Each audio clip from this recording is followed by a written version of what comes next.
Stick around because you're going to want to hear this one. My grandpa died on May 9th of 2020. My addiction went horribly wrong for a long time before that, and went terrible from that point until February 14th of 2021. At that point, I still kind of believed in God, but I was questioning it so much because of the way I'd been raised, because of the fact that I had dealt with so much pain and so much trauma, and it had been swept under the rug, and I felt like God wasn't there. Alright.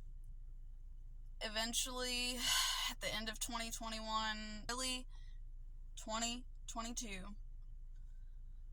I basically denounced God. I was like, there is no possible way that there is a God. There can't be. Because why would my biological father do what he did to me? Why would nobody see through it? Why would there be this many years of deceit and manipulation and just chaos? So for about 4 years, I let go of my relationship with God. Now, I noticed though, every single time that I ended up in the depths of despair, I was crying out to God still. I was still crying out to God every time, even though I swore up and down that He could not be real. Fast forward. I have been on a spiritual awakening journey for the last 6 months to a year. Just really diving deep into who I am, what is going on and why, and basically asking those things to God. For a while, I got no answer. I didn't understand, and I was getting frustrated. Like, I kept hitting freaking brick wall after brick wall. I kept thinking that I was never gonna get through it.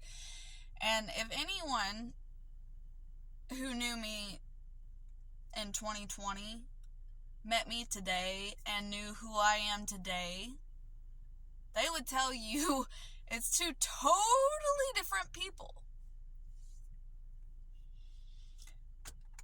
August 10th, 2024, at Amplify Fest, I chose to rededicate my life to God. I chose to have faith. I chose to ask God the questions. I chose to sit and listen for the answers. Watch for them. And weirdly enough, those answers started coming before I rededicated. Because God was showing me, I'm still here. I never left. You took your eyes off of me. You took your focus away from me. You chose to do this on your own.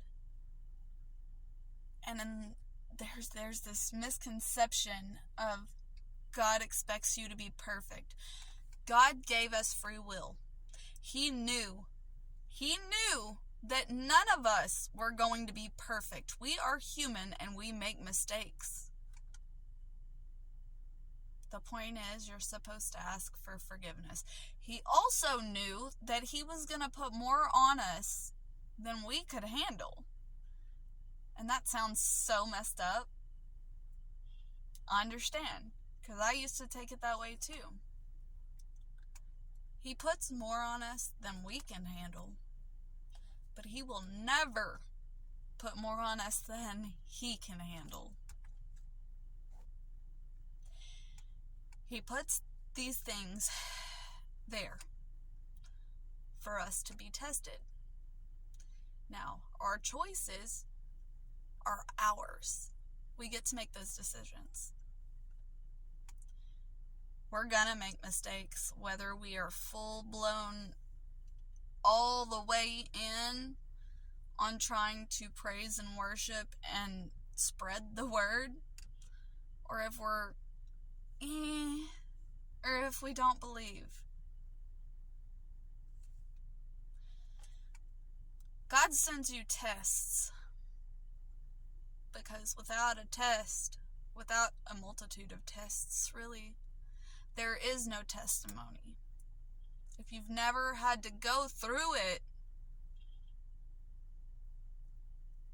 then how are you supposed to help others get through it? God does give his hardest battles to his strongest warriors. And those of us who are strong warriors, we wonder, why me? Change your mindset. Why not you? God made you, and he made you able. He knows that you can do it, but you have to lean on him. And I didn't lean on him for a very long time, and I promise you, even though I was sober, I was struggling. And I know that it's only been maybe a week. Actually, it's been a week exactly today since I rededicated my life to God. But in that week, I can tell you, my anxiety is almost non-existent. I am feeling so much more at peace. And weirdly enough, I am freely giving out forgiveness, because even though I know that a lot of the things that were done to me were absolutely wrong, I also know that every human on this earth is going to make mistakes. And humans don't have to forgive you. And neither did God. He chose to.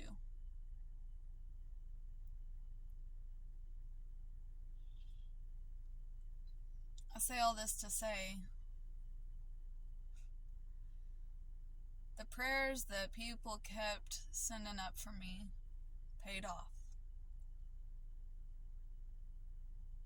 My grandpa would be proud of where I am now.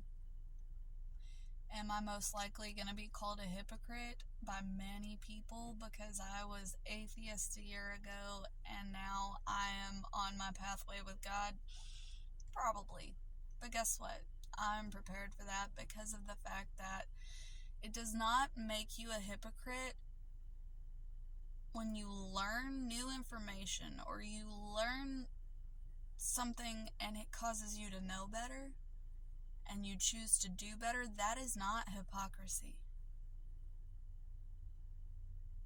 If you are improving your life and you are doing what you need to do and it makes you look like a hypocrite, that's okay. Look like a hypocrite. Those people's opinion does not matter.